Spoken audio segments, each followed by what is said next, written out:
In this video, as Act 1 Scene 3 is a very long one, I'm going to look at the first third of the scene, up to Iago's exit on line 122.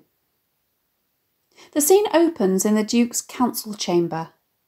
Enter Duke and senators, set at a table with lights and attendants. This urgent council meeting has been prompted by the concerning news that the island of Cyprus, which is in the possession of the Republic of Venice, is under threat of invasion. The Duke complains that the many reports that have been sent are inconsistent, which makes knowing what to believe the actual situation is difficult. His senators confirm that differing numbers of galleys or warships propelled by oars manned by slaves have been sighted. What these reports do have in common, however, is that they all confirm a Turkish fleet and bearing up to Cyprus. The Duke responds that, while he is uncomfortable about all the contradictory numbers, he believes the threat is real. The main article I do approve in fearful sense. Their discussion is interrupted by a messenger who has come hot foot from the galleys, with some further intelligence that the Turkish preparation makes for Rhodes. This, says the first senator, cannot be, because it just isn't logical. It's a ruse, he says, to make them look in the wrong direction. 'Tis a pageant to keep us in false gaze. The reason it doesn't make sense, he explains, is that Cyprus is more important to the Ottoman or Turkish Empire than Rhodes, because being not as militarily prepared, it is therefore more vulnerable to attack. For that it stands not in such warlike brace, but altogether lacks the abilities that Rhodes is dressed in. They must not, he says, be lulled into a false sense of security, that the Turk is so unskilful to leave that latest which concerns him first.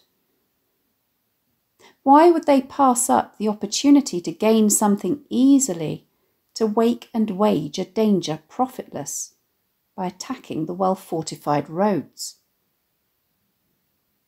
Another messenger arrives with the news that the Turkish fleet, after joining forces with another fleet that was following them, now do re-stem their backward course, bearing with frank appearance their purposes towards Cyprus.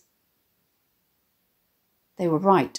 The Turkish army's movements were purely to give a false impression of the size of their fleet, which they have bolstered at the last minute, and they are now blatantly making their way towards Cyprus, their warlike intent clear. Yet again they are interrupted, this time by the first senator announcing, "Here comes Brabantio and the valiant Moor." They enter, accompanied by Cassio, Iago, Rodrigo, and officers. The Duke wastes no time in informing Othello that he will be dispatched immediately to Cyprus to protect their interests. "Valiant Othello, we must straight employ you against the general enemy Ottoman." Note how the senator refers to Othello as the valiant Moor. While it is clear that his race remains a salient part of his identity, thus showing that he is considered other even here, he is nevertheless described using the positive epithet valiant. The Duke, the first character to address Othello directly by his name, suggesting that he sees him as an individual, rather than as merely a representative of his race, also uses the same epithet, indicating that Othello is well regarded in the city for his courage and determination. It seems that Othello's quiet self-confidence that he showed in the previous scene could be well founded after all. Note also how the Duke characterises the Ottoman Empire as the general or universal enemy, in the sense that they are anti-Christian, revealing that these battles for territorial expansion were seen as holy wars.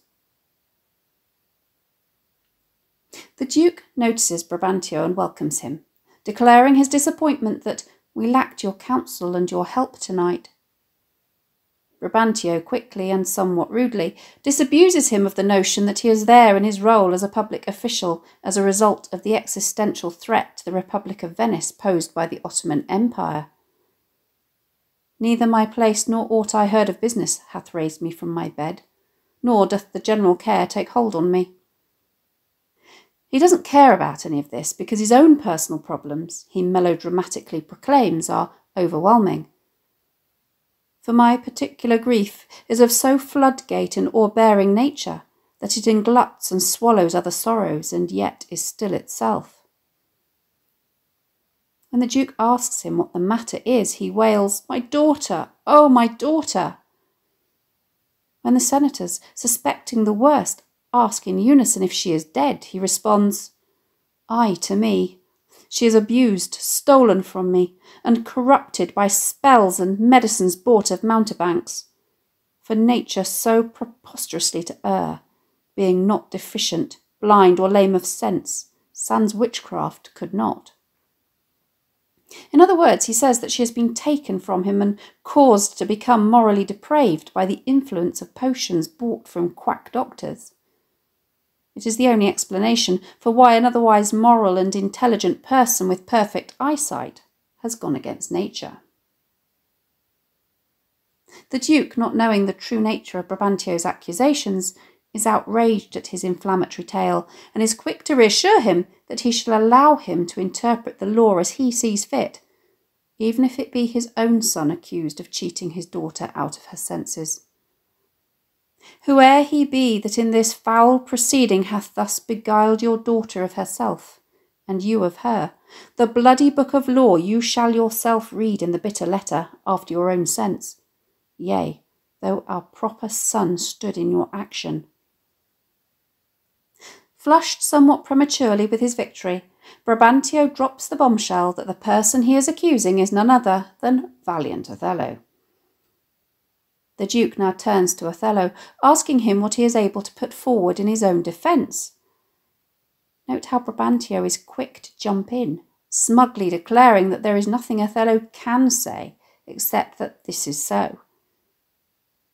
Othello, however, is not fazed by Brabantio's hateful and baseless accusations. He calmly and self-assuredly takes control of the narrative, admitting, "That I have ta'en away this old man's daughter, it is most true. True, I have married her." But, he stresses, that is the limit of his offending behaviour. With not a little false modesty, he continues, "Rude am I in my speech, and little blessed with the soft phrase of peace." As we will see, this is not true at all, as he is one of the most eloquent characters in the entire play. This example of humble bragging, however, enables him to segue into the story of his life, which is given not only for the benefit of the senators, but also for that of the audience. This plain speaking, which is lacking in elegant courtly manners, he argues, is due to the fact that, since these arms of mine had 7 years' pith, till now some 9 moons wasted, they have used their dearest action in the tented field, and little of this great world can I speak, more than pertains to feats of broil or battle. In other words, for almost all of his life, from the age of 7 up until 9 months ago, he has been exclusively on the battlefield, and he is therefore very limited in his experience of the world beyond war. As a result, he is regretful that he will not be able to exploit language to argue a compelling case for himself. Yet, he says, "By your gracious patience, I will a round, unvarnished tale deliver of my whole course of love. What drugs, what charms, what conjuration, and what mighty magic, for such proceedings I am charged withal, I won his daughter." This is too much for Brabantio to bear, and he jumps in, describing Desdemona as a maiden never bold. He goes on to characterise her as a timid mouse of a girl who wouldn't say boo to a goose. He is incredulous that, in spite of everything, her nature, her age, her race, her reputation, that she was able to fall in love with what she feared to look on. Again, note how Brabantio dehumanises Othello by referring to him as a what or a thing rather than a who or a person, the monstrous appearance of which is enough to strike fear in her heart. No, he says, only those with a judgment maimed and most imperfect could accept that his daughter, the very embodiment of perfection, so could err against all rules of nature. Brabantio's prejudices are so deep-rooted that he sees the marriage of the two as a violation of natural law. He reiterates that the only possible explanation for this aberration is that, with some mixtures powerful o'er the blood, or with some dram conjured to this effect, he wrought upon her. The Duke, however, is not so easily persuaded. For him, the fact that Brabantio merely says that it is so is not enough. He needs more obvious evidence than his vague guesswork and reliance on racist tropes. The first senator steps in to give Othello the opportunity to refute Brabantio's claims, asking him if he did indeed, by indirect and forceful courses, subdue and poison this young maid's affection, or came by it by request and such fair question as soul to soul affordeth. Othello's response is to request that Desdemona be brought in to bear witness for herself, so that they can hear it from the horse's mouth. He is so confident in their relationship at this point that he not only puts his position, but also his life on the line. If you do find me foul in her report, the trust, the office I do hold of you, not only take away, but let your sentence even fall upon my life. The Duke commands that Desdemona be brought, and Othello dispatches Iago to go and find her. Ancient, conduct them. You best know the place.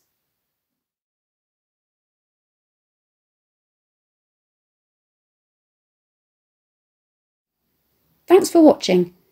If you have any questions, please let me know in the comments section below, and I'll do my best to answer them.